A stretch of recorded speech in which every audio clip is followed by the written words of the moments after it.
दोस्तों, आपके मुताबिक Spiderman No Way Home, Doctor Strange in the Multiverse of Madness और Adult Swim animated series Rick and Morty के साथ साथ मार्वल सिनेमैटिक यूनिवर्स के कंपैरिजन को जोड़ने वाला कॉमन सूत्र क्या है?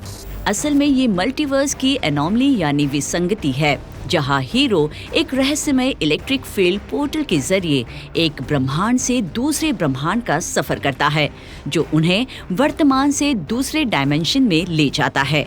स्क्रीन पर एक अलग डायमेंशन और ब्रह्मांड की ओर ले जाने वाले पोर्टल के होने के बारे में सोचना या उसे देखना वाकई बेहद आकर्षक है। हमारे सुपर हीरोज को अपनी महाशक्तियों का इस्तेमाल करते हुए और बिना किसी कोशिश के पोर्टल खोलते हुए देखना रोमांचक तो लगता ही है। और जब हमें इस बात पर यकीन हो गया था कि ये सिर्फ फिल्मों में ही देखा जा सकता है, तभी सन के वैज्ञानिक इसे हकीकत में बदलने के लिए कड़ी मेहनत कर रहे हैं। ये बात भले ही बेतुकी लगे, लेकिन हम जिस डायमेंशन में रह रहे हैं वहाँ के वैज्ञानिक पैरेलल यूनिवर्स का दरवाजा खोलने का काम कर रहे हैं। ऐसे में एक सवाल हमारे सामने आता है कि क्या ये पोर्टल हमें दूसरे ब्रह्मांड में खुद से मिलने की इजाजत देगा? और इस तरह की मुलाकात का हमारे वर्तमान ब्रह्मांड पर क्या असर पड़ेगा? ये सब जानेंगे हमारे आज के वीडियो में। स्वागत है आपका विज्ञान 360 में।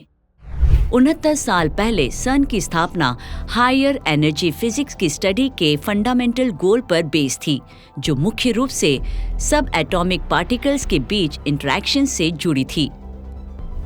W और Z बोसॉन्स की खोज, एंटी हाइड्रोजन एटॉम्स की पहली रचना, पार्टिकल्स डिटेक्टर्स का आविष्कार, विकास और हिग्स बोसोन उर्फ गॉड पार्टिकल्स के विकास के साथ सन ने मनोविज्ञान की दुनिया में ग्राउंड ब्रेकिंग साइंटिफिक राज का खुलासा करने के लिए प्रकाश स्तंभ का काम किया है। हालांकि इसका सबसे बड़ा अचीवमेंट लार्ज हैड्रॉन कोलाइडर का आविष्कार है, जिसे LHC के नाम से भी जाना जाता है। LHC दुनिया का सबसे बड़ा और हाईएस्ट एनर्जी पार्टिकल्स कोलाइडर है, जो जिनेवा के पास फ्रांस स्विट्जरलैंड सीमा से 574 फीट नीचे 17 मील परिधि वाली एक गोलाकार सुरंग में मौजूद है। LHC का गोल बिल्कुल क्लियर है, फिजिसिस्ट को पार्टिकल फिजिक्स की अलग अलग थ्योरीज की भविष्यवाणियों का परीक्षण करने की इजाजत देना, जिसमें हिग्स बोसोन के गुणों को मापना और पार्टिकल फिजिक्स में दूसरे अनसुलझे सवालों की स्टडी करना शामिल है। वैसे देखा जाए तो ये ठीक भी है, क्योंकि इसने फिजिक्स के सबसे दिलचस्प पार्टिकल्स में से एक हिग्स बोसोन उर्फ गॉड पार्टिकल्स की खोज में महत्वपूर्ण रोल अदा किया है, जो दूसरे पार्टिकल्स को द्रव्यमान देने का काम करता है। दुनिया की सबसे बड़ी मशीन होने की वजह से इसके द्वारा 2 हाई एनर्जी पार्टिकल्स किरणों को तेज करके और सही स्पीड तक पहुंचने पर उन्हें आपस में टकराकर ब्रह्मांड की बेसिक फंक्शनैलिटीज का पता लगाने के लिए प्रयोग करने की वजह से विश्वव्यापी बर्बादी होने का डर भी बना रहा। गॉड पार्टिकल्स की खोज के वक्त थियोरेटिकल फिजिसिस्ट स्टीफन हॉकिंग ने इस खोज पर दुख जताया था और चेतावनी दी थी कि ये पार्टिकल्स एक दिन हमारे ब्रह्मांड की बर्बादी के लिए जिम्मेदार हो सकता है। इसके अलावा हिग्स बोसोन प्रलय दिवस से संबंधित एक थ्योरी ने बताया कि एक क्वांटम उतार चढ़ाव की वजह से एक वैक्यूम बबल तैयार होगा, जो अंतरिक्ष में फैल जाएगा और ब्रह्मांड का विनाश कर देगा। हालांकि वैज्ञानिकों ने आश्वासन दिया कि ऐसा होने में 10 से 100 साल का वक्त लगेगा, लेकिन 1 दशक से ज्यादा वक्त तक एक साथ होने वाली टक्करें कुछ और ही कहानी बयां करती है। और ये सब शुरू हुआ गॉड पार्टिकल की खोज से। नोबेल पुरस्कार जीतने वाले आकर्षक खोजों के अलावा सन पार्टिकल कोलाइडर से जुड़ी अजीब साजिशों का हिस्सा बन रहा है। कहा जाता है कि इस विशाल सुरंग ने पैरेलल यूनिवर्स का दरवाजा खोल दिया है। ये बात बहुत अजीब है, लेकिन ये सच भी हो सकती है। अगर रिपोर्ट्स पर यकीन किया जाए तो सन के वैज्ञानिक कोलाइडर के जरिए पैरेलल यूनिवर्स का दरवाजा खोलने पर काम कर रहे हैं, जिस पार्टिकल दुनिया में हम रह रहे हैं उसके लिए ये रियल नहीं है। लेकिन क्या ये इम्पॉसिबल है? खैर, ऐसा लगता तो नहीं। 2008 से जब LHC को पहली बार शुरू किया गया था, तब से इसे देरी और असफलताओं का सामना करना पड़ा। हालांकि 2010 से ये पूरी तरह से काम कर रहा है और ग्रह विनाश की थ्योरीज को जन्म दे रहा है।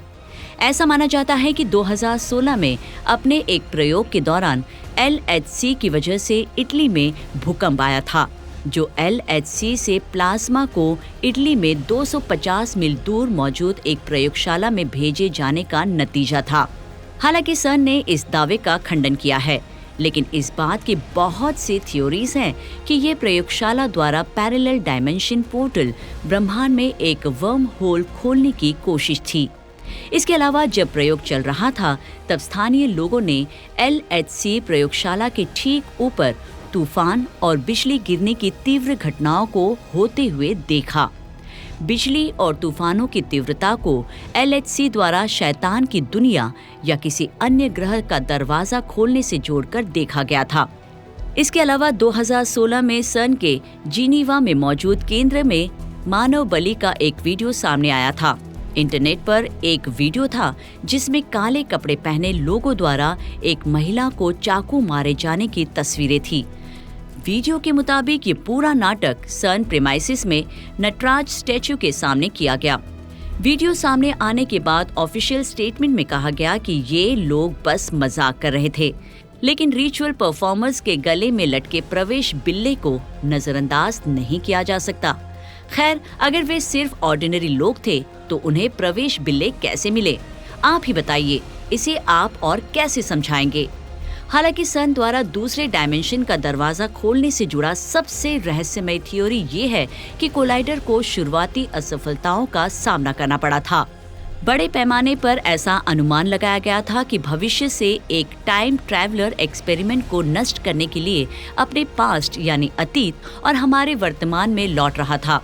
ये सब एक बड़ी आपदा यानी मेगा डिजास्टर को रोकने के लिए किया गया था। ऐसा माना जाता है कि उन्होंने मैग्नेट को बर्बाद कर दिया था, जिससे एक्सपेरिमेंट में देरी हुई और वे ऐसी भाषाएं बोलते थे जिनके बारे में कोई नहीं जानता था। क्या ये आपको science fiction thriller series dark की कहानी याद नहीं दिलाती, जब नोहा दुनिया को बचाने के लिए पोर्टल के जरिए भविष्य और अतीत का सफर करता है? इस बारे में सोचे, अगर कोई टाइम ट्रैवलर होता तो क्या वो पहले ही समय में यात्रा नहीं कर चुका होता? क्या वो पहले से ही साइंटिफिक कोर्स ऑफ एक्शंस को बदल नहीं चुका होता? और हमें ये भी पता नहीं होता कि हमारी रियलिटी या वर्तमान बदल गया है या नहीं।